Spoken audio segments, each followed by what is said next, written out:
Estudando o Livro dos Espíritos. Um estudo sequencial da obra O Livro dos Espíritos de Allan Kardec. Essa é a nossa forma de transmitir esperança, conhecimento e alegria.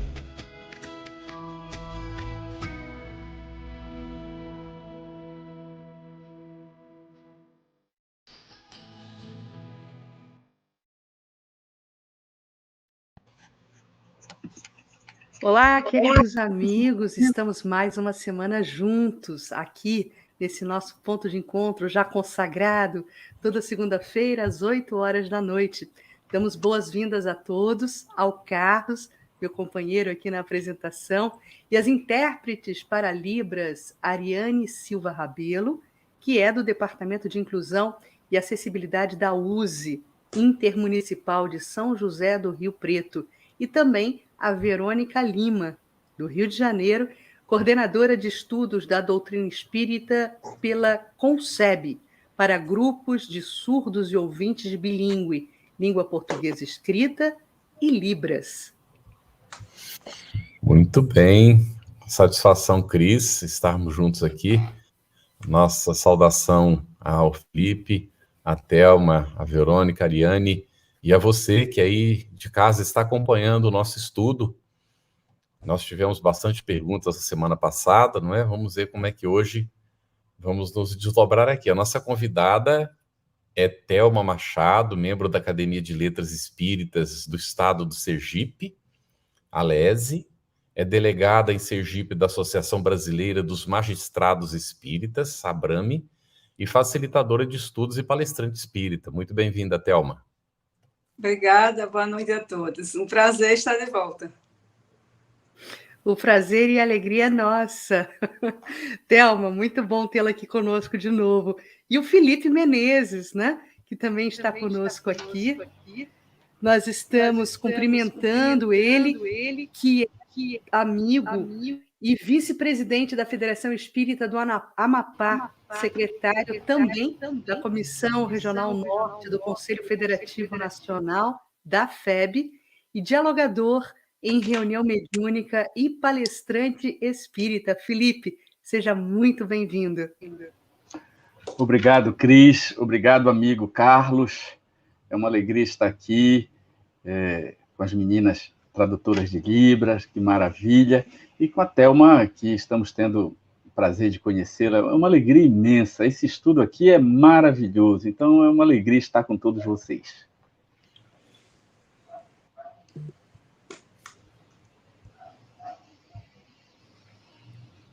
Está fechado o microfone, Cris. Eu estou falando e vocês não estão me ouvindo.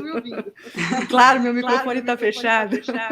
Nós queremos agradecer também a CONCEB pela parceria na interpretação do nosso estudo para Libras e aos parceiros importantíssimos que fazem a transmissão simultânea. Queremos agradecer a TVC, Federação Espírita Portuguesa, nossos amigos Além Mar, Federação Espírita do Distrito Federal, Federação Espírita Catarinense, Mansão do Caminho, nossos amigos aqui do Rio de Janeiro, espiritismo.net, Web Rádio Fraternidade, Web Rádio Amigo Espiritual, Editora Ediluz, Portal da Luz, TV Secal, Seridó Espírita, Casa Espírita Seara de Luz e União Espírita Paraense, uma verdadeira rede de solidariedade em prol da divulgação do bem. Muito obrigada, amigos. Muito bem, hoje nós vamos conversar sobre separação da alma e do corpo e vamos nos concentrar nas questões 154 a 157. Mas antes da primeira pergunta, Thelma, eu queria ler o que Fernanda Lopes colocou antes, inclusive, do início, às 7h59, já no chat. Ela disse: boa noite aos amigos. Esse estudo é um bálsamo. Se a angústia aperta o peito pelas vicissitudes da vida, este encontro acalma a alma e tranquiliza a mente. E agradece, bem na linha do que o Felipe acabou de comentar agora, não é? Satisfação imensa estarmos juntos estudando o Livro dos Espíritos, o primeiro livro da codificação que nos foi apresentado por Allan Kardec, numa cooperação, numa parceria de muitos encarnados, médiuns, não é? Cooperadores e na época chamado evocadores, e de muitos espíritos que deram essa contribuição. Então, Thelma, nós vamos nos referir aqui à questão 154. E Kardec pergunta ali: é dolorosa a separação da alma e do corpo? A pergunta está no Livro dos Espíritos, que eu vou, inclusive, ler a resposta que é dada, mas antes é preciso enfatizar, Carlos, e demais, que é importante que esse estudo, a gente faça também uma ponte com o capítulo 9, né, da Gênese, e também com aquela segunda parte do livro Céu e Inferno. Então, depois da resposta que é dada, eu gostaria só de ler um pedacinho do livro Céu e Inferno, porque, como a gente sabe, Céu e Inferno e os demais livros da codificação são desdobramentos com um aprofundamento maravilhoso do Livro dos Espíritos, né? Muitas coisas que Kardec coloca no Livro dos Espíritos, que ele é mais enxuto do que os outros 4 volumes, evidentemente, ele explicita, detalha e aprofunda nesses outros livros. Daí porque eu sou, assim, absolutamente fã do Esdras, porque o Esdras traz isso, né? Ele pega o tema e ele traz a visão de toda a codificação e, às vezes, de outro livro. Mas, respondendo à questão 154, se é dolorosa a separação da alma do corpo, os espíritos respondem a Kardec o seguinte: não, o corpo quase sempre sofre mais durante a vida do que no momento da morte. A alma, nenhuma parte toma nisso. Os sofrimentos que algumas vezes se experimentam no instante da morte são um gozo para o espírito que vê chegar o termo de seu exílio. E aí tem a complementação, a gente pode complementar, né, também, de que na morte natural, que sobrevém pelo esgotamento dos órgãos, em consequência da idade, o homem deixa a vida sem o perceber, uma lâmpada que se apaga por falta de óleo. Quando se coloca assim, se é dolorosa a separação, pode-se entender que, e é um entendimento inadvertido de que seria bem tranquilo para todo mundo. E a gente sabe que não é bem assim. Por isso que eu trouxe o item 4 da segunda parte do capítulo 1, da segunda parte do Céu e Inferno. Esse livro que é de 1865, né? 1º de agosto de 1865. Só para complementar essa explicação aqui, que é um pouco curta, da questão 154, como não poderia deixar de ser, que diz o seguinte: a extinção da vida orgânica produz separação da alma e do corpo pelo rompimento da ligação fluídica, mas essa separação nunca se verifica de maneira brusca. O fluido perispiritual se desprende pouco a pouco de todos os órgãos, de maneira que a separação só se completa quando não mais resta um único átomo do perispírito unido a uma molécula do corpo. E aí entra a sensação dolorosa que a alma experimenta nesse momento, está na razão da quantidade de pontos de contato existentes entre o corpo e o perispírito, determinando a maior ou menor dificuldade ou lentidão da separação. Não se deve, pois, querer dissimular que, segundo as circunstâncias, a morte pode ser mais ou menos penosa. São essas diversas circunstâncias que, então, o livro Céu e Inferno ele vai analisar, que a gente já citou aqui algumas vezes, né, Carlos e Cris, quando a gente fez aquele estudo lá atrás, de que na segunda parte do livro Céu e Inferno tem justamente os depoimentos dos vários tipos de espíritos do ponto de vista evolutivo em relação ao desenlace, ou desencarne, ou passamento, como diz a tradição de Guilherme Ribeiro. Muito bom, Thelma. E nessa questão do passamento, né, reutilizando aí a expressão do Guilherme, a gente só está querendo dar destaque a uma notinha que a Maria Dalila de Oliveira colocou aqui para a gente, uma mensagem no chat, dizendo que a mãezinha dela retornou à pátria espiritual, aliás, a irmã dela retornou à pátria espiritual, e ela sempre pedia vibrações, né, aqui nesse espaço, nesse fórum. Então, nós temos hoje mais motivação ainda para descortinarmos o véu dessa situação do desenlace, né? O retorno à verdadeira vida, que é a pátria espiritual.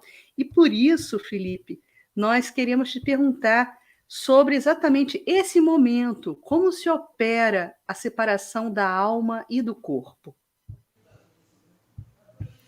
Coincide, viu, Felipe, com uma pergunta feita na semana passada nesse mesmo sentido, tá bem? Aqui, só para a gente destacar rapidinho, foi feita por Gessner Albuquerque. Como acontece o desenlace do espírito em relação ao corpo? Está relacionado com essa pergunta. O seu microfone está fechado, Felipe. Ok. É fascinante como a nossa amada doutrina trata o tema, a desencarnação, porque fora do espiritismo, nós temos a morte como final da vida e todas as dores que daí decorrem, muito embora Jesus já nos tenha falado da vida eterna, enfim, todas as religiões acreditam na vida após a morte, porém coube a doutrina espírita esmiuçar, por assim dizer, essa matéria e dizer, inicialmente, que a morte não é o final da vida, é uma etapa da vida, tal qual o nascimento, porque quando a gente vem nascer na Terra, há uma espécie de morte no mundo espiritual. E André Luiz faculta uma compreensão bem aprofundada, ele decodifica a codificação, a começar pelo nosso lar, que é a autobiografia do espírito André Luiz. Mas ele conta ali, na família de Dona Laura, ela reencarnando e o marido vem dar uma comunicação, o marido encarnado no corpo de criança vai ao nosso lar dar uma comunicação como que mediúnica. E ela vem nascer na Terra, e ao nascer na Terra, deixa os filhos muito tristes, porque ela vai morrer no mundo espiritual, morre em nosso lar para nascer aqui. E a vida é assim, essa ida e vinda.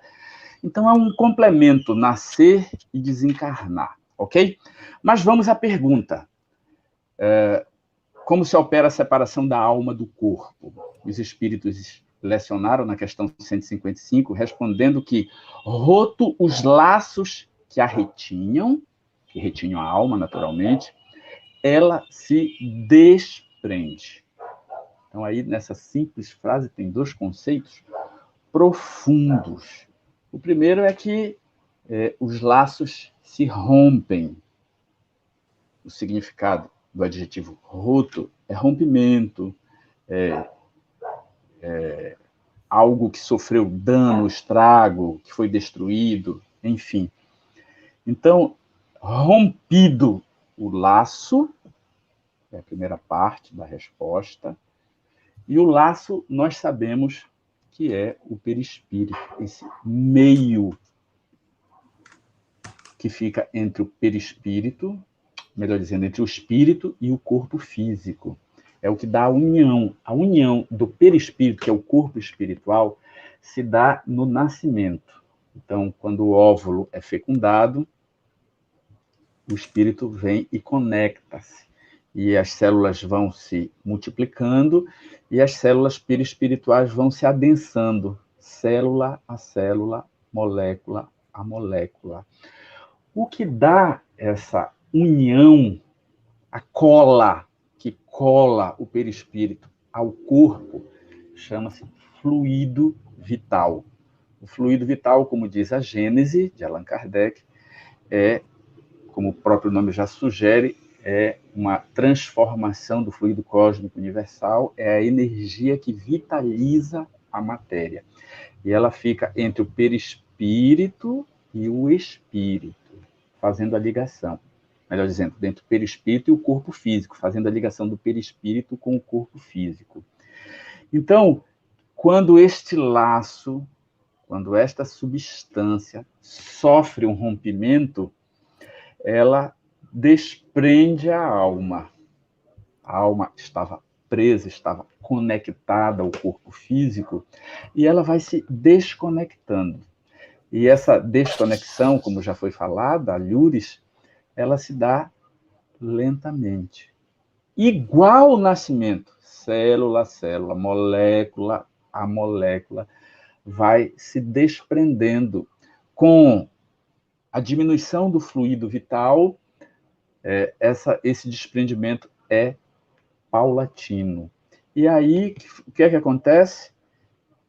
Feito o desligamento, a alma se rompe. Nós vamos encontrar em André Luiz, nos Obreiros da Vida Eterna, uma descrição perfeita do processo de desencarnação. Porque esse fenômeno do desprendimento é da lei biológica. A lei da reencarnação e da desencarnação são faces da mesma lei, a lei biológica, a lei que garante a vida, que é a união do espírito com o corpo, tá? É uma lei. Então, esse desprendimento, ele acontece porque está previsto na lei divina, é meio que automático.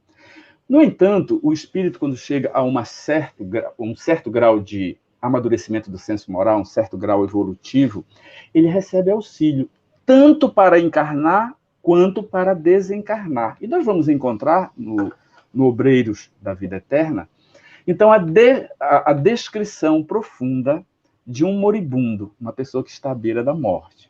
Os bons espíritos ajudando nesse processo, que, volto a dizer, é automático e natural da lei divina, mas os bons espíritos, pelo mérito, eles mandam o que os benfeitores chamam de técnicos em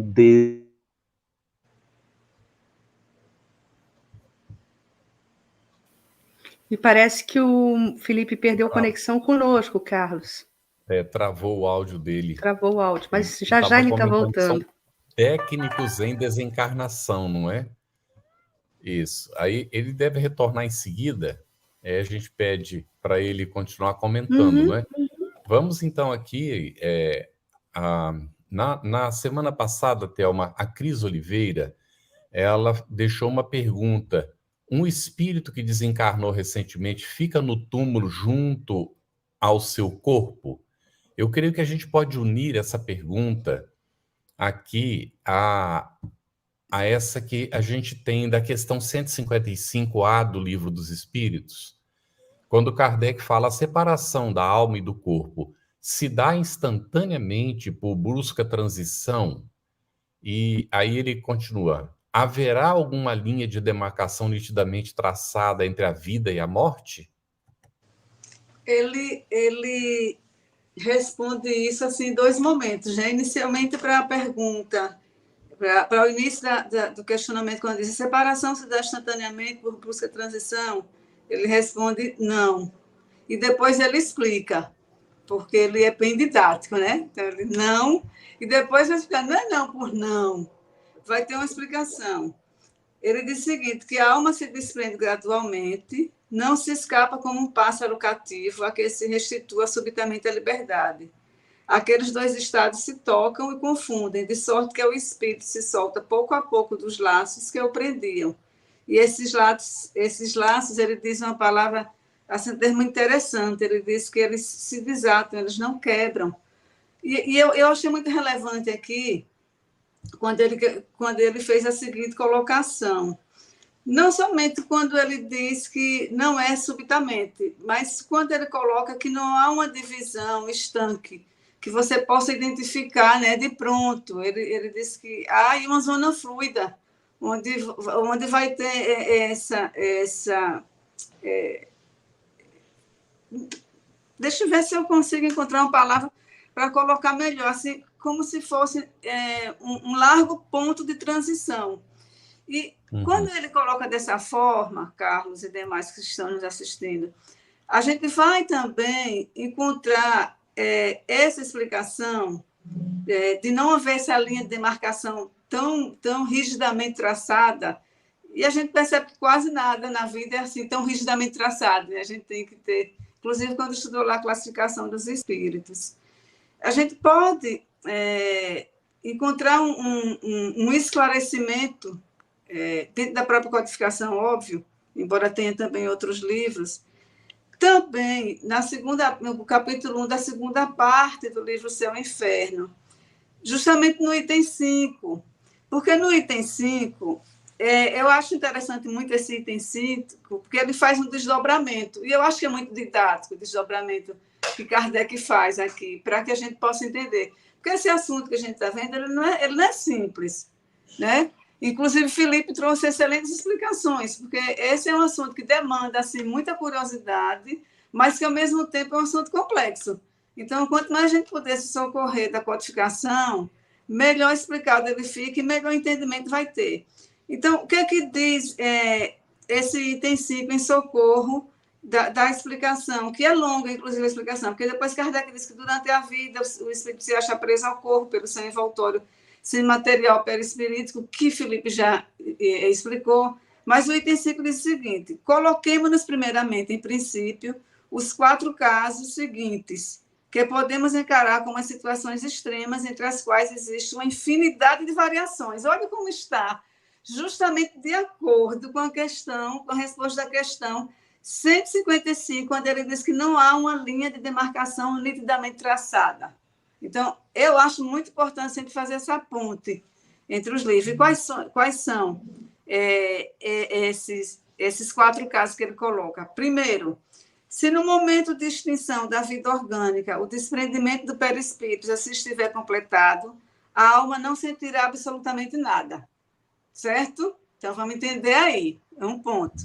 Aí ele vem para o segundo, ele diz o seguinte: se nesse momento a união dos 2 elementos ainda estiver em toda a sua força, se verificará uma espécie de ruptura. Se verificará. 3. Se a união já estiver enfraquecida, a separação será fácil e se dará sem choque. 4. Se após a completa extinção da vida orgânica ainda existirem numerosos pontos de contato entre o corpo e o perispírito, a alma poderá sentir os efeitos da decomposição do corpo até que as ligações sejam completamente rompidas. E aí eu acho, sabe, Carlos, que isso responde à pergunta, né? Completamente da nossa ouvinte, que é justamente essa 4ª hipótese que ele traz. Na realidade, não é nem hipótese, são situações, né, que ele coloca em relação a isso. E não vou adiantar aqui, não vou dar um spoiler, porque mais à frente a gente vai ver por que é que há essa variação. Então, eu vou aguardar as perguntas seguintes, porque tem, inclusive, um exemplo que Carlos pede no final, né, do livro Obreiros da Vida Eterna, que eu não vou antecipar. Ótimo. Olha, o Felipe ele teve um probleminha de conexão, mas já está de volta. Ele nos falava desse processo, justamente, como se dá esse mecanismo, né, do desenlace. Então, Felipe, por favor, conclua a sua explicação e, em sequência, viu, Carlos, eu vou colocar aqui uma questão que está no chat que está atrelada a essa explicação. Muito bem. Maravilha, então. Eu ia falando que no mundo espiritual tem técnicos especializados nessa técnica de auxiliar o processo, né? E eles, é relatado por André Luiz, em um estudo de caso, todo mundo sabe, depois da autobiografia dele no Nosso Lar, ele faz vários cursos no mundo espiritual. Cada curso ele tem aulas práticas, ele vem à Terra com uma comissão de aprendizes e de instrutores, e esses instrutores vão formando o André Luiz no aprendizado dele. Então, esses cursos, normalmente, o livro começa com a preleção de um instrutor. É maravilhosa essa parte de cada livro de André Luiz. E, especificamente, neste caso dos obreiros, os benfeitores vão aplicando passes longitudinais, desatando esses laços, estes pontos de contato que a Thelma acabou de dizer. O ponto de contato, segundo os benfeitores nos orientam, são os pontos mais vitais, os órgãos mais importantes do corpo físico e os centros de força, que são os elos de ligação do perispírito com o corpo físico. Então, eles vão dando passe, vão desligando dos membros inferiores, da perna, passando pelo tronco, e vão desligando o centro cardíaco, depois o centro laríngeo, e depois eles vão desligar o último centro de força, que é no cérebro, especificamente na fossa romboidal. Os benfeitores, eles auxiliam nessa hora final do desligamento, e André Luiz esmiuça esse processo. Ele diz interessante porque quando ele rompe o último laço que prendia o perispírito ao corpo físico, na região da fronte, sai algo luminoso que ele não conseguiu fitar, não conseguiu firmar a visão dele, algo luminoso que fica ao lado do corpo que estava já em processo de desencarnação, e aí, a partir desse ponto luminoso, vai se formando de volta o corpo espiritual. Então, é lindo de se ver esse capítulo do Obreiro da Vida Eterna, porque mostra, nos seus detalhes, a ação dos bons espíritos e essa ligação. Então, comentando a pergunta um pouquinho mais da Thelma, esses pontos de contato, eles são avivados pela filosofia de vida, pela identificação do espírito com a vida material. Então, a gente vai, mais para frente, a gente vai entrar mais profundamente nisso. Mas, assim, eu não estou aqui para romantizar a morte, tá? Mas eu preciso dizer a vocês que, na ótica espírita, ela deixa de ser aquela passagem enegrecida de velório, de vela, de choro, enfim, o ser humano, principalmente ocidental, trabalha muito mal essa questão, porque é muito mal educado. E já com a doutrina espírita, a gente vai vendo que isso é um processo natural da lei divina, a reencarnação e a desencarnação. Então, vamos seguindo. Muito bom, Felipe. Olha, tem duas questões aqui no chat que eu gostaria de poder atender, que tratam e tangenciam essa questão do mecanismo também, de como isso acontece. A Gabriela Lins pergunta, ela fala da morte por acidente. Ela pergunta se a separação do corpo e da alma, nesse caso, também é lenta. E mais para frente, um pouquinho mais adiante, a gente recebe um questionamento da Berta Elina de Oliveira, às 20h23, que pergunta o seguinte: uma pessoa jovem e saudável que desencarna subitamente, então pode ser por acidente também, e de forma violenta, tem dificuldade de se desprender do corpo ou não? Então, Felipe, nesses casos extremos, de mortes violentas, mortes súbitas por acidente, como é que se dá esse processo da desencarnação? Então, vamos lá. O mecanismo físico é assim: o corpo deixa de funcionar, liberta a alma. O corpo para de funcionar. Circulação sanguínea para, respiração para, e aí vai libertando o espírito. Tanto é que a ciência corrobora o que os espíritos nos ensinam, porque hoje em dia é dado realmente, oficialmente, a morte no momento da morte do encéfalo.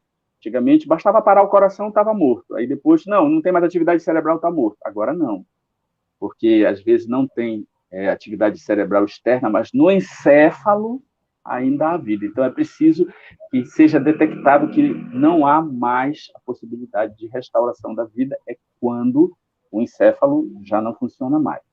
Então, seja a morte natural, seja a morte por acidente, há fatores que facilitam ou dificultam o desprendimento.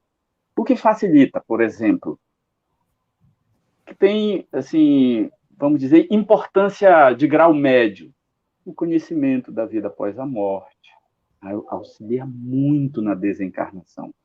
O conhecimento da doutrina espírita tem um papel maravilhoso de auxiliar na hora do desprendimento, porque a alma já é autoconsciente, ela sabe que está se desconectando. Então, isso ajuda. Outra coisa é a quantidade de fluido vital no corpo. Isso é um fator também de média, vamos dizer, importância nesse momento do desprendimento. Porém, o fator máximo de importância é a vida moral. Não importa, porque muita gente diz assim, eu quero ter uma morte boa, eu gostaria de morrer dormindo. E quando eu acordasse, já estava morto. Outras pessoas dizem assim, não, eu gostaria de morrer lúcido, eu gostaria de me despedir dos meus familiares, de dar as bênçãos aos meus filhos, de me despedir, pedir perdão das pessoas que feri. É a morte romântica. Mas a boa ou má morte não é se é acidente ou não é acidente, porque agora está muito presente isso com a desencarnação da Marília Mendonça, né? Foi um acidente aéreo, isso causou uma comoção muito, muito grande, as pessoas disseram, será que ela sofreu? Não sofreu? Gente, não é o fator decisivo. sobre a morte. Claro que a morte abrupta tem um peso no desligamento da alma com o corpo. Porém, o maior peso, a maior importância é a vida moral, a vida mental e a vida moral, a aquisição de conhecimento e a aquisição de amorosidade. Então, não importa muito o gênero de morte, se a pessoa tem a consciência tranquila. Muito bem. Olha, nós temos um comentário às 20h17 da Maria Dantas, em relação ao que a Thelma tinha comentado, e está relacionado com o que o Felipe também está falando. Em resumo, segundo Thelma, há desenlace com sofrimento e outros não. Exato. Não é? Alguns deixam Exatamente. o corpo serenamente e outros com mais sofrimento. À frente, da evolução espiritual, do maior ou menor apego à matéria. Uhum. Inclusive, na linha do que o Felipe colocou, sobre o princípio vital, tem uma explicação até relativamente curta na Gênesis, capítulo 9, no item 18. Na 36ª edição, está na página 198, que diz o seguinte: a atividade do princípio vital é alimentada durante toda a vida pela ação do funcionamento dos órgãos, do mesmo modo que o calor pelo movimento da rotação de uma roda. Cessada aquela ação, por motivo de morte, o princípio vital se extingue como calor quando a roda deixa de girar. E colocando assim, a gente vai perceber também nos vários estudos e trazer aqui a obra fantástica de André Luiz, né? De preferência lendo na sequência essa obra, que é bem melhor de se entender, se percebe como o princípio vital, a influência que vai ter, inclusive, quanto à forma de desencarne. Quando você já exaure mesmo por velhice, etc., etc., é aquele termo que é usado, né? Que é como se uma vela se apagasse lentamente. Então, o choque, de fato, é bem menor do que quando é numa idade tenra, assim, repentinamente, a pessoa cheia do princípio vital, né? E sofre um acidente, assim, e desencarna instantaneamente. Há uma diferenciação muito grande em relação a isso, que é o que a gente está vendo nessas questões aqui do Livro dos Espíritos, cujas respostas explicam muito bem isso, para que a gente possa ter um melhor entendimento sobre esse processo, que na realidade é um processo. A gente está emprestado isso do direito, porque o que é um processo no direito? Vários atos, né, ordenados ali, que você pouco a pouco vai para chegar a uma solução. Um processo é isso, são vários eventos ali que ocorrem, na verdade. A desencarnação, por tudo que é explicado aqui pela codificação, é um processo, não é um ato só, é um processo, uma soma, né, para que isso ocorra. Carlos, quer puxar alguma questão do chat? Acho que a gente pode ir com essa aqui para o Felipe. A 156, Felipe, do Livro dos Espíritos, não é, Cris? Uhum. A separação definitiva da alma e do corpo pode ocorrer antes da cessação completa da vida orgânica? Então, aqui houve uma pergunta também, não é? Isso, eu estava lembrando dela, Carlos. Isso. Da Claudine, Claudine, viu, Felipe? Isso. Há possibilidade do espírito ser desligado do corpo antes de haver um acidente? Tudo a ver, não é, com o momento que estamos passando. Mas a Thelma, ela foi muito feliz já de adiantar essas questões agora, para a gente entender que é um processo. Veja que a pergunta começa com o final do processo, né? A separação definitiva, ou seja, começou uma separação parcial, lenta, serena ou abrupta, ok? Mas há uma preparação, porque a pessoa que vai desencarnar amanhã, por exemplo, de um acidente, no inconsciente dela, ou no subconsciente, ou leia-se no perispírito, durante o desprendimento e durante o pré-programa reencarnatório, ela já sabia o gênero de morte. E ela sente algo esse algo já é a preparação que ela vai tendo. Então, veja, é um processo que começa antes do nascimento, no pré-programa reencarnatório, ok? Mas vou ler de novo a pergunta, Carlos, para logo a seguir ler a resposta, tá? Vamos a ela. Então, a separação definitiva da alma do corpo pode ocorrer antes da cessação completa da vida orgânica. Em outras palavras, pode haver aquele rompimento antes do coração parar de bater, a respiração ainda está aquilo que a gente chama um fenômeno de agonia antes da morte, não é? Pode o espírito ser desligado antes do momento final? Qual é o momento final? Quando haja a cessação da atividade do encéfalo. Pode ou não pode? O que é que os espíritos responderam? Na agonia, a alma, algumas vezes, já tem deixado o corpo. Nada mais há do que vida orgânica. O homem já não tem consciência de si mesmo. Entretanto, ainda lhe resta um sopro de vida orgânica. O corpo é a máquina que o coração põe em movimento. Existe enquanto o coração faz circular nas veias o sangue, para o que não necessita da alma. Então, há ali ainda uma vida orgânica, uma vida fictícia. Eu vou lançar um exemplo aqui, que é muito conhecido entre os espíritas, porque foi uma vivência do Chico Xavier, que tinha amigos espíritas, um casal jovem, que perdera 2 filhinhos no incêndio, no acidente. O casal conseguiu sair do carro, mas na hora que iam tirar as crianças, o carro explodiu. E eles viram os filhinhos queimarem. Claro que isso é um trauma terrível. E foram se consolar com o Chico. Que maravilha que tiveram essa oportunidade. E o Chico lhes disse que Bezerra e André Luiz já estavam a postos antes da batida e que desconectaram o espírito do corpo das crianças antes da explosão e que as crianças nada sofreram.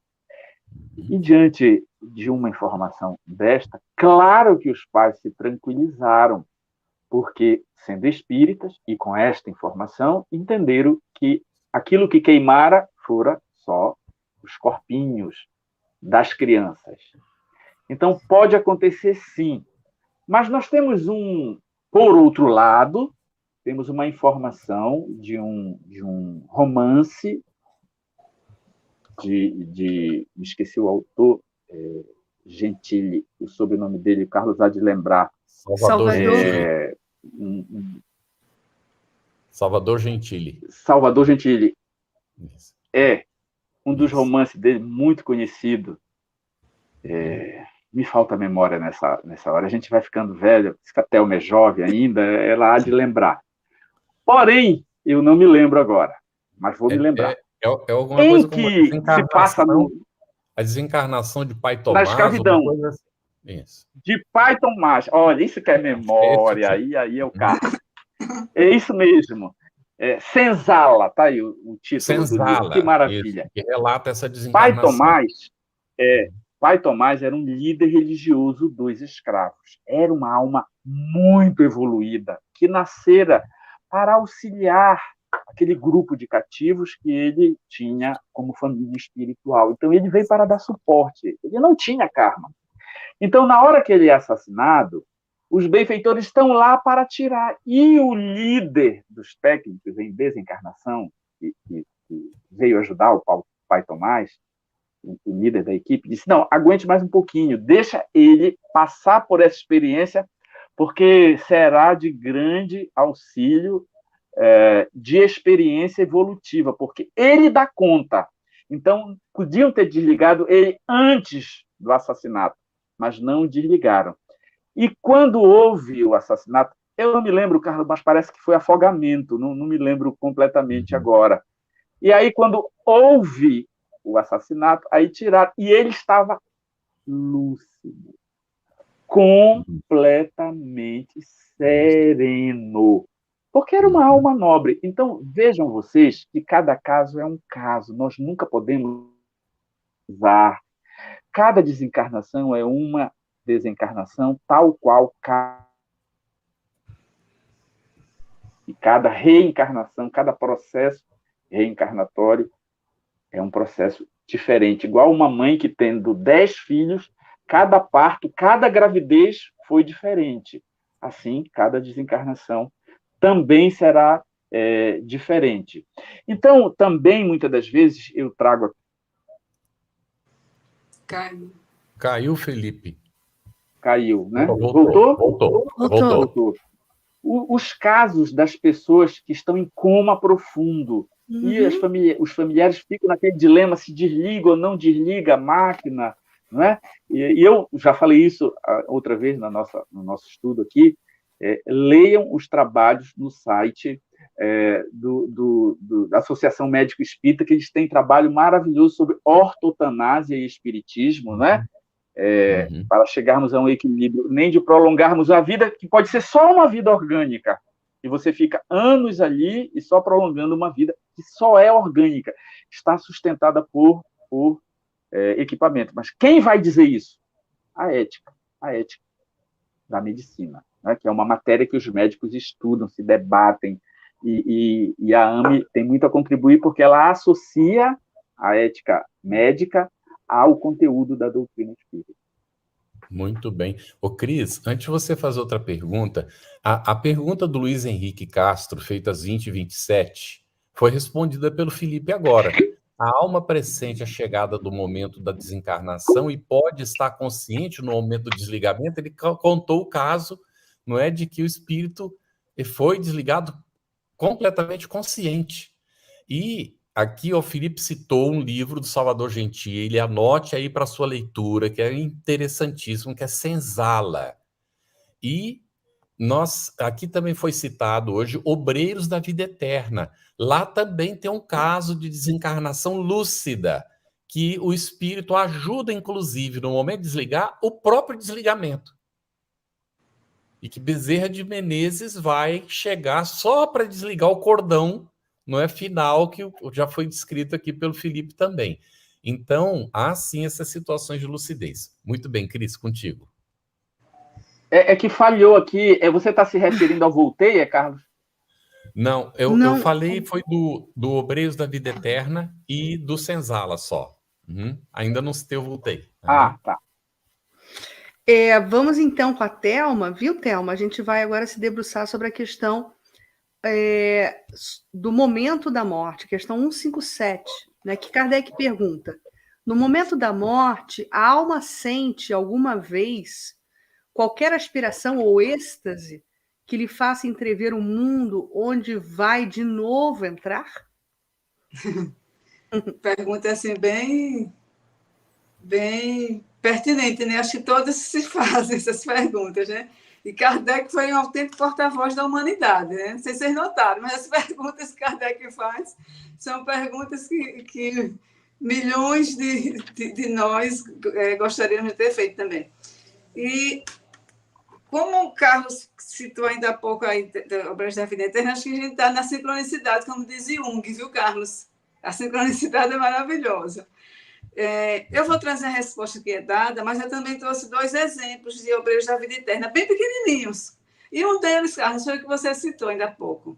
Então, o que é que os espíritos respondem a essa pergunta de Kardec, se no momento da morte a alma sente alguma vez qualquer aspiração ou êxtase que ele faça entrever o mundo onde vai de novo entrar? Eles respondem o seguinte: muitas vezes a alma sente que se desfazem os laços que aprendem ao corpo, entrega então todos os esforços para desfazê-los inteiramente. Já em parte desprendida da matéria, vê o futuro desdobrar-se diante de si e goza por antecipação do estado de espírito. Aí, o meu filho aqui de jurista, sabe, Carlos? Peguei aqui, olha, atentar para o fato que Kardec diz muitas vezes, ele não diz sempre. E é muito importante a gente prestar atenção em cada palavrinha que está lá no Livro dos Espíritos, que elas são extremamente importantes. Quando Kardec diz muitas vezes, não sempre, ele tá nos dizendo o seguinte: olha, há situações, como o Felipe colocou, há situações e situações, porque há a subjetividade, né, há o histórico reencarnatório também da pessoa. Por isso que eu trouxe 2 exemplos de Obreiros da Vida Eterna, para que a gente possa contextualizar essa resposta que os espíritos dão a Kardec, certo?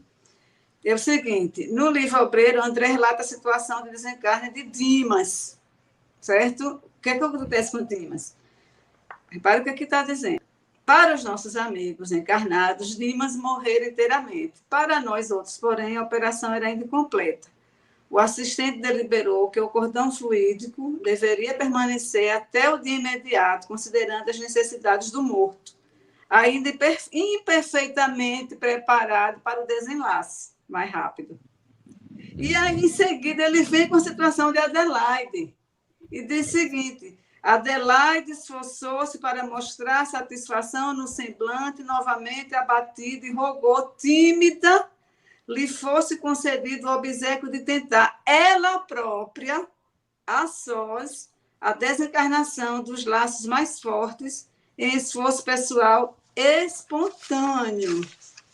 E, mantendo-nos de vigilância, em câmara próxima, deixamos-la entregue a si mesma durante as longas horas que consumiu no trabalho complexo e persistente, certo?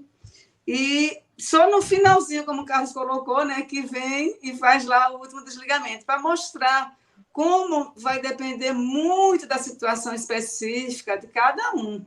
Porque a gente está lidando, nós não fomos feitos em série, né? Nós não somos feitos em série.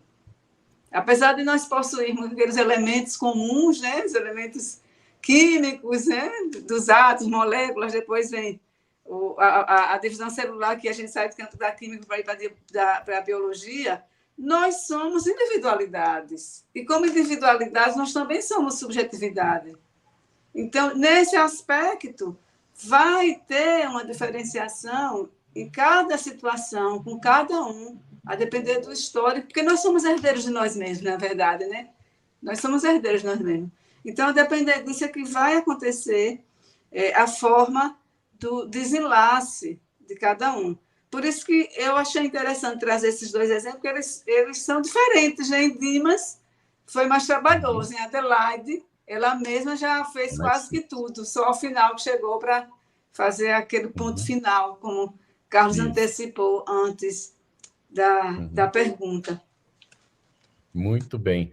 Aqui nós temos uma manifestação da Rociana Marreiros, às 20h39. Mas por que a pessoa grita tanto quando está queimando, pegando fogo, já que ela foi desligada antes de pegar fogo? Por que ainda se grita? Vamos esclarecer só bem rapidamente, porque não é exatamente isso que se falou.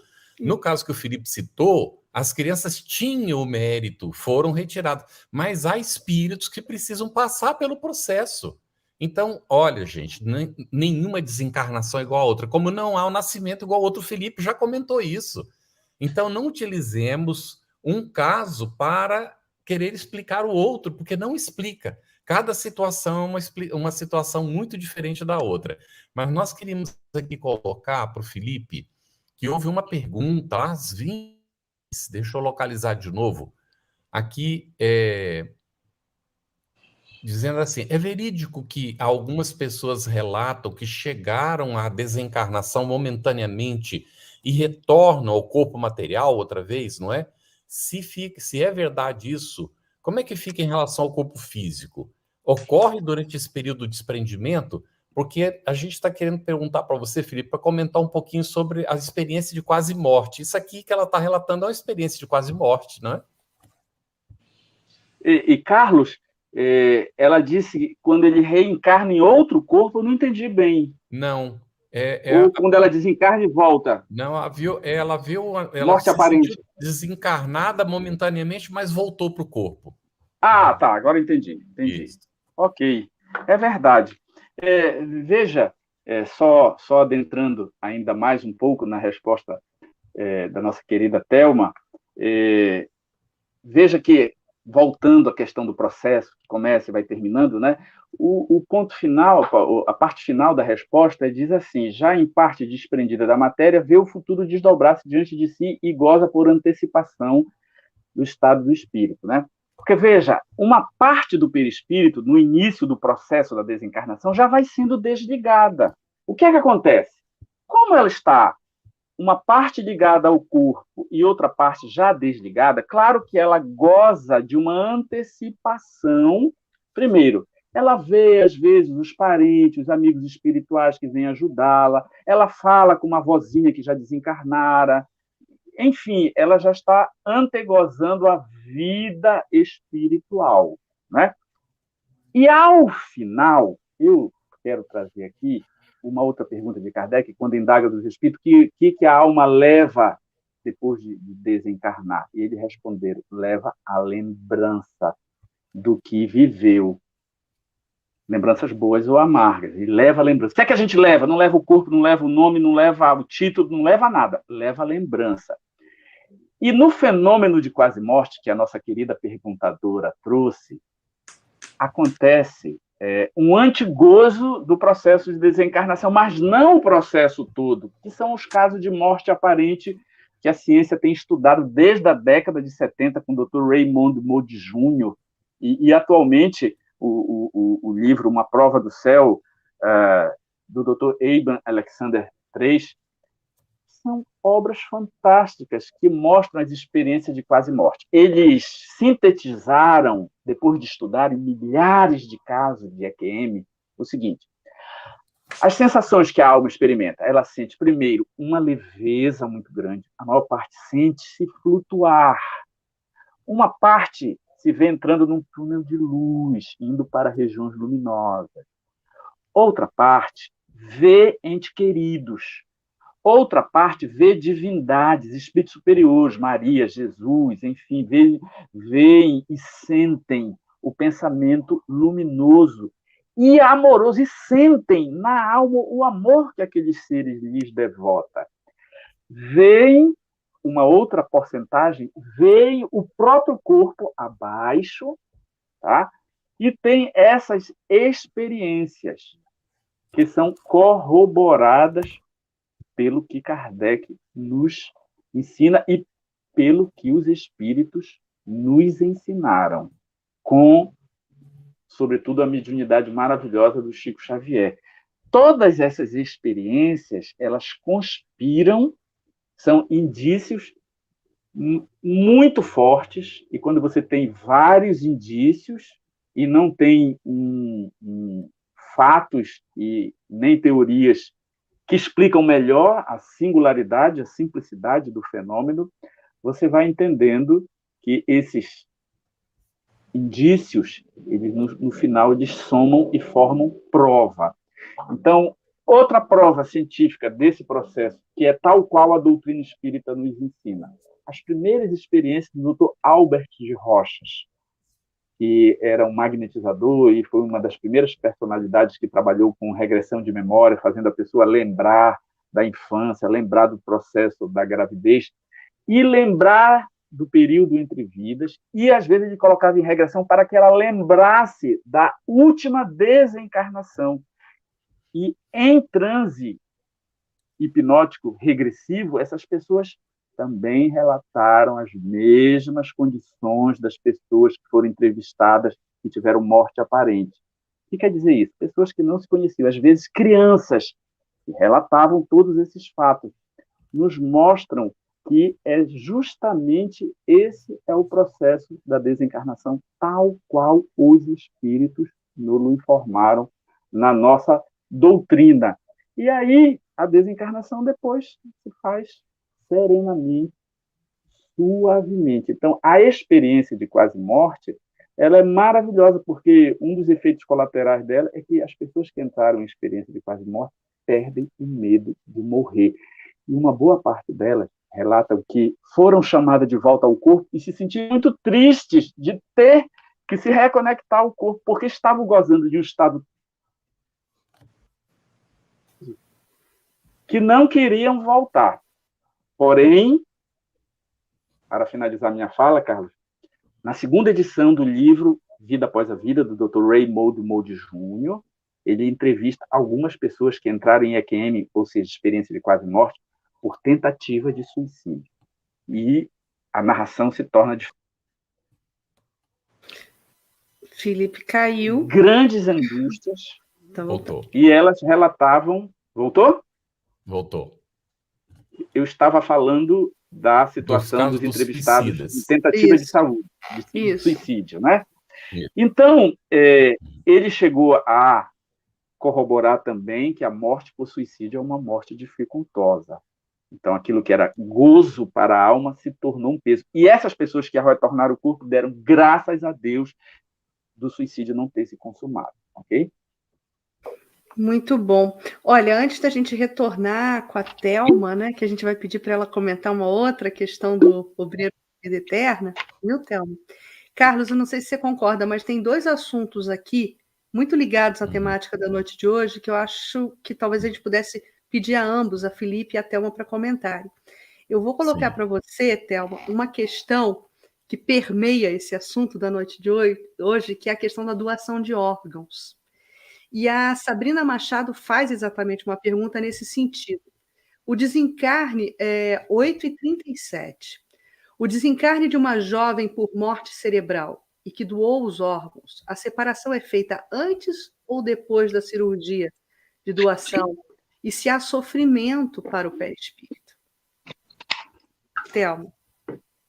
Antes de responder, eu queria só complementar um pouquinho a resposta anterior de Felipe sobre a EQM, né, que é a experiência quase-morte. Foram citados alguns nomes, muito conhecidos, inclusive, né, e tem uma notícia da FEB, a FEB noticiou em 26/6/2019, dizendo que no Brasil, e é importante para saber se essa pesquisa já foi concluída, inclusive, que no Brasil havia uma lacuna, né? E que o Núcleo de Pesquisa em Espiritualidade e Saúde, NUPES, da Faculdade de Medicina da Universidade Federal de Juiz de Fora, está desenvolvendo, isso disse em 2019, um projeto denominado Perfil das Experiências de Quase-Morte no Brasil. Aí a notícia explica o seguinte, que a gente pode ir lá depois verificar como é que anda, né? Porque é muito importante, esse assunto é muito pulsante. Trata-se de um estudo científico pioneiro que reúne uma equipe liderada pelo professor, né, Alexander Moreira, que é em parceria com o principal pesquisador de EQM no mundo, o professor Bruce Grayson, da Universidade da Virgínia. Também participaram dos projetos professores da UFJF, né, de Neurologia, Marcelo Marocco Cruzeiro, e de Enfermagem, Mona Lisa Silva. Então, esse estudo aí é justamente para traçar um perfil de EQM no Brasil, porque havia uma lacuna. Eu achei muito pertinente essa notícia da FEB, porque a gente vai ficar prestando atenção para ver o resultado dessas pesquisas e no Brasil, como é que isso vai ser trazido, de que forma, se em livro, em artigo, em alguma coisa, para voltar a pesquisar sobre isso. Em relação à pergunta anterior, que doação de órgãos, né? Uma jovem que desencarna e tem morte cerebral, não é isso? Sim, sim. Mas eu acho assim, na própria pergunta, não sei se Felipe é médico, se você é médico, Felipe. Promotor de justiça. Nossa, então nós somos da área jurídica, eu sou juíza. Então vamos lá. Se já há morte cerebral, e como ele colocou muito bem, né, porque o cérebro está lá no encéfalo, né, tem o encéfalo, tem o cérebro e outras estruturas. Se já há morte encefálica, a ciência considera como morte exatamente quando há essa morte encefálica. Nesse aspecto é que é permitida, então, a doação de órgãos. Mas a pergunta que ela faz é do ponto de vista espiritual, se a pessoa vai ou não sentir dor, né?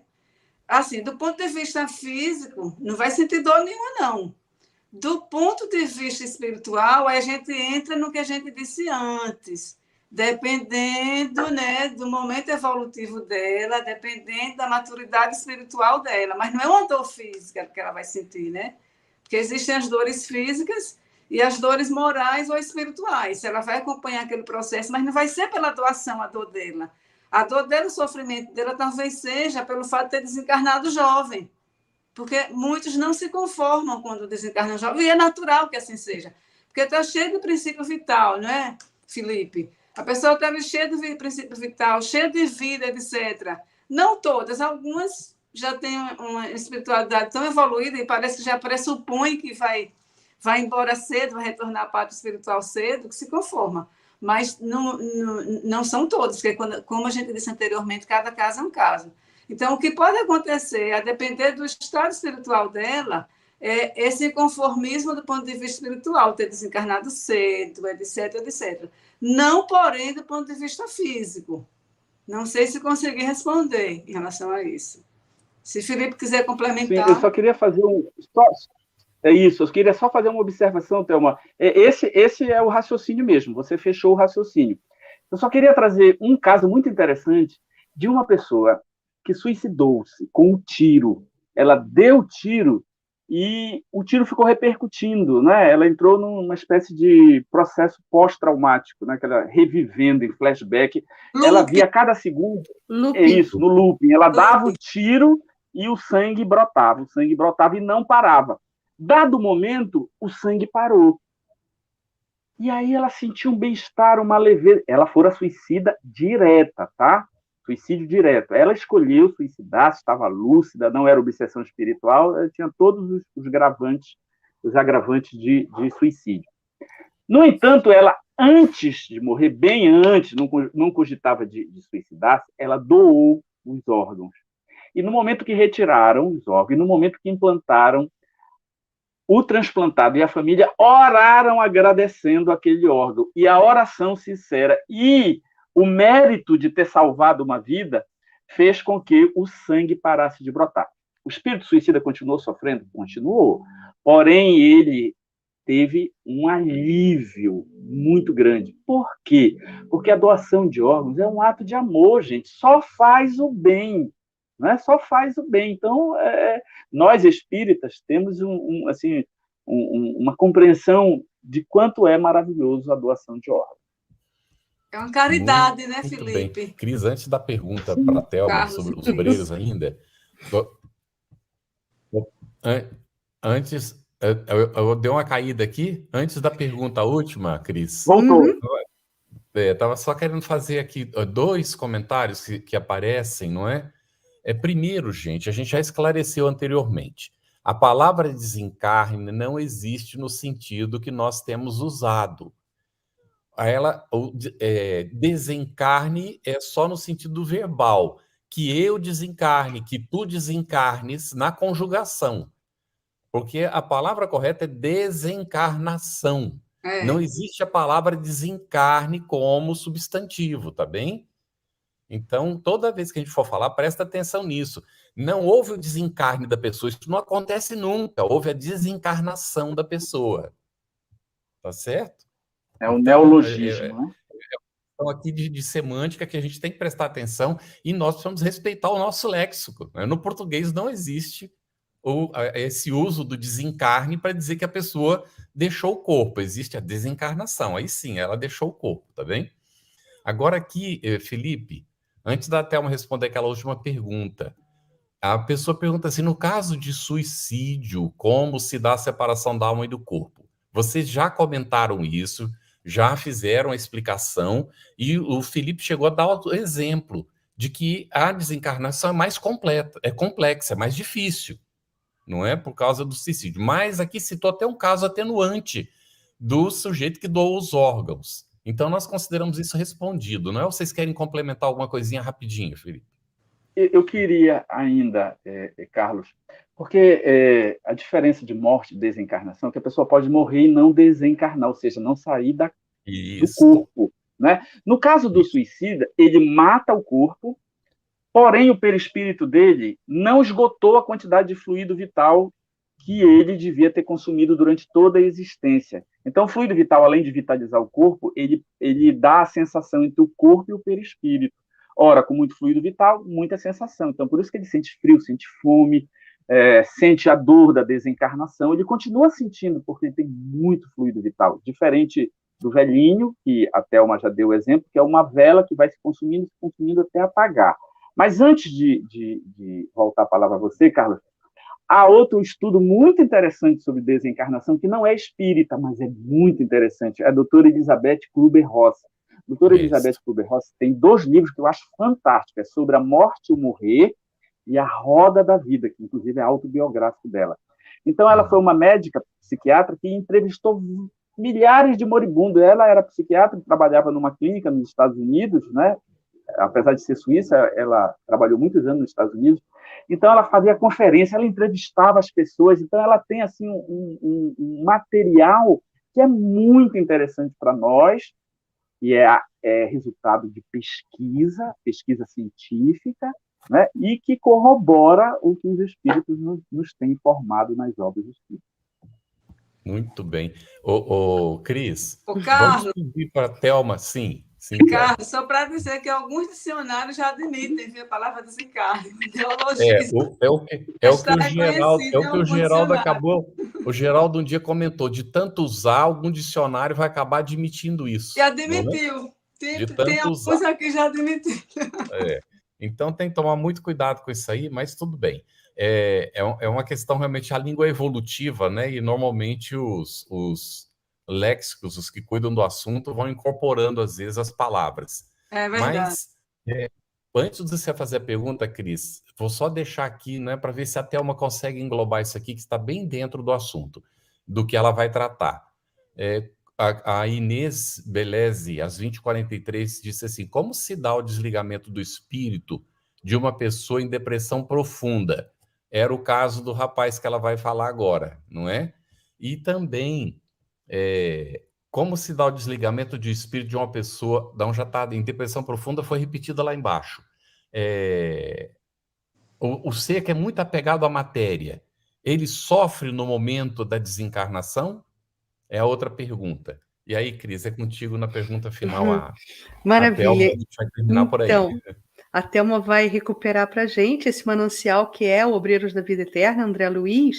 E como manancial, já que a gente está falando de suicídio, só deixar aqui uma última dica de leitura também, para todos aqueles que se interessam pelo contexto do suicídio, né, que querem se aprofundar nessa temática, leiam a obra de Ivone Pereira. Leiam um livro Sublimação, por exemplo, que é um livro autobiográfico de várias encarnações da própria Ivone Pereira, onde ela nos dá dicas riquíssimas, explicações bastante aprofundadas das injunções desse ato de rebeldia para com a lei divina. Mas, Thelma, então, sobre Obreiros da Vida Eterna, André Luiz, a gente coloca essa última questão para você, minha amiga. Encontramos vários casos de desencarnação, porque era tão difícil, em um desses casos, do protagonista, que se chamava Cavalcante, que era um católico romano. Por que para ele foi tão difícil esse processo de desencarnação? Só pontuando aqui que não há nenhuma crítica nessa pergunta à religião, mesmo porque lá na frente, né, salvo engano, 842, me corrija se eu estiver errada, quando Kardec pergunta se é só aquela religião e que seja melhor, e os espíritos respondem: olha, não, desde que leve o homem a ser, perdoe mais, seja indulgente, benevolente, etc., essa é a religião melhor para a pessoa. Então, não vai uma crítica aqui para a religião católica. Mas aí, essa pergunta é muito interessante, porque fez com que eu revisitasse, sabe, Obreiros da Vida Eterna, que é um livro maravilhoso. E o Cavalcante é muito interessante, porque começa descrevendo que o nosso Cavalcante era muito virtuoso, e é bom que a gente preste atenção nisso. Veja os adjetivos que são colocados, que ele é muito virtuoso, abnegado, valoroso no serviço do bem, do próximo, certo? E aí a gente percebe o seguinte: nossa, mas se ele era isso tudo, por que houve problema nessa separação? Que Felipe já trouxe também, né? Os passos todos. E aí é que vem a explicação. Veja bem que o nosso querido André coloca. Notei, todavia, e que essa lição de Cavalcante serve para todos, né, que estão ouvindo, porque vai entender bem melhor, né, Carlos? Notei, todavia, que Cavalcante era absolutamente alheio à nossa influenciação. A equipe estava lá, né, tentando fazer esse desenlace de Cavalcante, mas ele era absolutamente alheio. E ele complementa na explicação. Nada percebia da nossa presença ali, verificando que ele, apesar das elevadas qualidades morais que lhe exornavam o caráter, não possuía bastante educação religiosa para o intercâmbio desejável. E quando ele diz educação religiosa, não é educação religiosa que deva ser necessariamente espírita, não. É uma educação religiosa. No próprio catolicismo, aquele católico, ele poderia ter aprendido que a vida não se acaba, né? Que eu sou o corpo que se vai, que há vida além da morte, que o espírito sobrevive. Então, faltou esse conhecimento. E tem mais que a gente vê isso acontecer. Quando André explica o seguinte, dos quadros que havíamos observado naquele dia, esse era, sem dúvida, o mais triste. Além das vibrações do ambiente perturbado, o operando não oferecia fácil ensejo à nossa atuação. Olhe só. Aí, coloca 2 pontos. Um, que é próprio da pessoa, e um do ambiente, para ver como há essa influenciação. O próprio dele é o fato do desconhecimento espiritual dele, do que tem além da vida, né? Não é além da morte, é além da vida, o que tem além da vida. E o outro fato é um fator exógeno, um fator externo que também influencia, que por isso que a gente tem que ter profundo respeito, não somente quando a pessoa está desencarnando, mas quando ela recém-desencarnada, depois desencarnada, porque toda essa movimentação, todos esses pensamentos, eles têm influência no estado espiritual da pessoa. E André deixa bem claro isso, que essas vibrações do ambiente, elas perturbaram esse desenlace, somado, evidentemente, ao pouco conhecimento que ele tinha sobre a vida espiritual. E aí dificultou, eles adiaram, inclusive, a complementação do desenlace para outro dia, para ver se encontravam condições mais propícias para que pudessem completar esse trabalho. Então, achei assim, uma pontuação muito interessante, né? Uma lição assim, que muito reflexiva e que mostra como não somente depende da própria pessoa, e como a gente que está fora, né? Como as pessoas que estão ali podem ajudar a essa pessoa com preces, né? Com vibração de amor, com vibração de perdão, com vibração de benevolência, mostrando, como eu disse anteriormente, que, de fato, é um processo, é um conjunto de fatores em relação a isso, que podem auxiliar a pessoa. Muito bem, excelente. Vamos encaminhando para o nosso fechamento. Cavalcante ainda trazia uma situação depressiva terrível, porque ele queria pedir perdão à mulher, não é? Porque ele se considerava culpado em relação a ela, Isso. E na realidade ela também já estava desencarnada, ele não sabia. Então ele queria, porque queria, antes de se entregar à morte, ter a chance de pedir perdão a ela. E aquilo fazia sofrer terrivelmente. E ainda, apesar de não perceber a assistência de André Luiz e da equipe toda que estava, ele via os vampiros espirituais ali se locupletando naquela situação desastrosa que a Thelma comenta, não é? Bem, gente, a literatura é muito extensa, foram citados vários livros aqui de autores espíritas e não espíritas que tratam do assunto. É preciso ler muito para poder realmente aprofundar. Tem várias perguntas que foram feitas que, de alguma maneira, estão respondidas pelos comentários que foram feitos. Aquelas que não foram atendidas, a gente vai, então, responder lá no nosso Telegram, no nosso grupo do Telegram, e também vai estar no site do nosso estudo, o Estudando o Livro dos Espíritos. Carlos, Oi. Eu posso fazer só uma complementaçãozinha? Dá tempo? Bem rapidinho por causa do tempo, mas pode. Uhum. Porque eu acho que é muito importante, que é aqui do item 8, ainda daquela segunda parte, o inferno, quando diz assim, o estado moral da alma é a causa principal que determina a maior ou menor facilidade de desprendimento. Isso. A afinidade entre o corpo e o perispírito decorre do apego do espírito à matéria. Chega ao máximo no homem que concentra todas as suas preocupações na vida e nos prazeres materiais que ela oferece. É quase nula naquele cuja alma purificada se identifica por antecipação com a vida espiritual. Uhum. Como a lentidão e dificuldade de separação resultam do grau de depuração e desmaterialização da alma, depende de cada um tornar mais fácil ou mais penoso, agradável ou doloroso o momento de sua passagem. Excelente, Thelma. Muito bom. Nós vemos o quanto depende. O Felipe também comentou a esse respeito. Ficou excelente esse fechamento. Depende muito de cada um, do seu estado consciencial, de como está, se sentindo em relação àquele momento do apego que teve ou não à matéria, ou aqueles que está deixando. Tudo isso vai contar. E como vocês colocaram, é um processo. Não é um fato isolado, não é todo um acontecimento. Mas nós vamos continuar com o tema da questão da alma e do corpo. Sim, Felipe. Meio minuto só. A importância do conhecimento da doutrina espírita é tal qual fizéssemos uma viagem para um país desconhecido, que antes pegássemos um guia turístico, víssemos qual é o idioma, qual é o clima que vai fazer, qual é o meio de transporte. Enfim, não vai ficar mais fácil a viagem se a gente anteriormente conhecer o roteiro e o lugar que a gente vai. Assim é a doutrina espírita, nos prepara para essa viagem. E diga-se de passagem, todos nós vamos fazer. Exatamente. Muito bom, e é uma viagem, Carlos, muito rápido também. Hoje a gente está esticando, né? Mas eu preciso dizer isso, pegar esse gancho que o Felipe deu. A música de Milton Nascimento, Chegadas e Partidas, né? Quando ele poeticamente fala que e assim chegar e partir são dois lados da mesma viagem. O trem que chega é o mesmo trem da partida.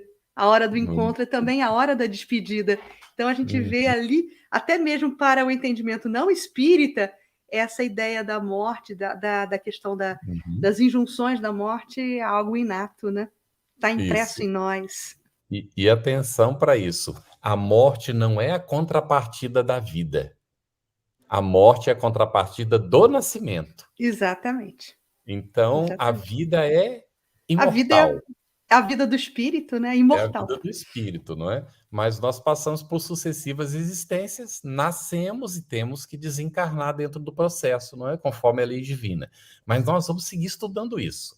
A separação da alma e do corpo volta nas perguntas 158 a 162, e vamos tratar também da perturbação espiritual nas perguntas 163 a 165, na semana que vem.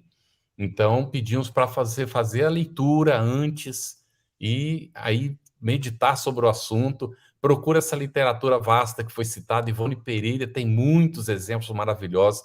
Nós temos Memórias de um Suicida, temos, né, os vários livros que ela nos deixou, e a literatura espírita nos ajuda muito, como ficou claro aqui hoje. Obrigado pela sua atenção, por você estar nos acompanhando, e vamos seguir estudando juntos. Obrigado, Cris, Thelma, Felipe e as nossas queridas Paralibras. O nosso agradecimento a você que de casa nos acompanha também. Estudando o Livro dos Espíritos. Um estudo sequencial da obra O Livro dos Espíritos de Allan Kardec. Essa é a nossa forma de transmitir esperança, conhecimento e alegria.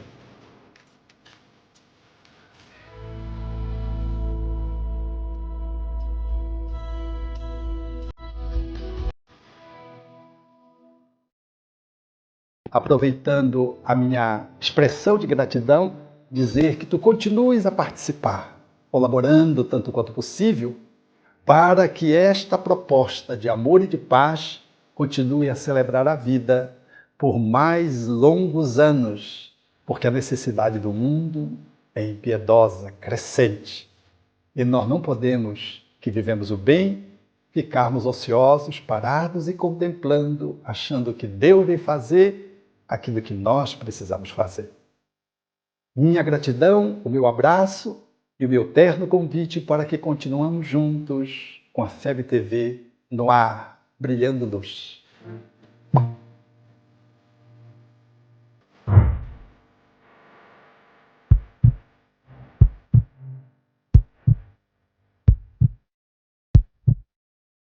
A Federação Espírita Brasileira lança o portal FEB Podcast, com conteúdos em áudio que objetivam esclarecer e consolar corações para uma postura de vida com fé, harmonia e esperança. Diretamente dos estúdios da Federação Espírita Brasileira, está começando o podcast Espiritismo em Pauta. Você está ouvindo o podcast Estudando o Livro dos Espíritos. Olá, eu sou o Thiago Toledo e você está ouvindo o podcast do Cidadão do Universo. Você está ouvindo o podcast do Entre Dois Mundos. Você está ouvindo o podcast do Gostinho de Leitura. Estudando o Livro dos Médiuns. Olá, eu sou a Marina Miranda e você está ouvindo o podcast Minha Nada Mole Encarnação. Essa é a nossa forma de transmitir esperança, conhecimento e alegria. Conheça a Federação Espírita Brasileira, que busca mostrar quem ela é. O trabalho realizado por meio desta instituição centenária, trazendo você para dentro da nossa casa. Como surgiu a Federação Espírita Brasileira? De Augusto Elias, o seu fundador, aos dias de hoje, o que ocorreu? Quem foram e quem são os vultos que fizeram e fazem parte desta história? Qual a relação de nomes como Chico Xavier, Bezerra de Menezes, Ivone Pereira com esta instituição? Qual a sua missão? Como ela atua na formação do homem de bem? Apresentaremos a Federação Espírita Brasileira em formato dinâmico com vídeos, depoimentos, postagens históricas, áudios. Conheça e faça parte desta família.